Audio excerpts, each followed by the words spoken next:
Vorher musst du, Kra, mir noch einen Dienst erweisen. Du musst noch mal einen Schluck davon probieren.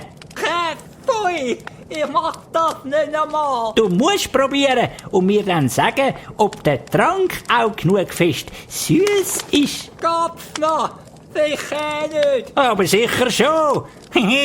Mach jetzt Kra, folg mir. Auf keinen Fall. Keks, pfui Teufel. So, du folgst mir nicht.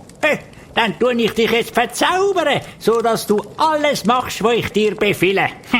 Nein, bitte nicht verzaubern. Keks. Ich sage jetzt den Zauberspruch auf. Abracadabra. Wer tut da stören zur späten Stunde? Wer unterbricht meinen Zauberspruch? Keks, puh, Glück gehabt. Will gerade mal nachschauen. Ja, bitte. Huhu, Überraschung. Und zack, da hast du eine Ladung Feuerstaub. Pfui. Ha, Volltreffer! Das Pulver ist ihm direkt in die Augen. Was ist das? Sehe ich nichts mehr? Ich glaube, ich bin blind. Das geschieht dir recht. Wir können dich jetzt holen. Was? Mich holen? Richtig, wir bringen dich jetzt ins Gefängnis. Und zur Sicherheit drücke ich dir gerade noch Zauberblumen ins Gesicht. Seh da, nimm! Pfui, aufhören!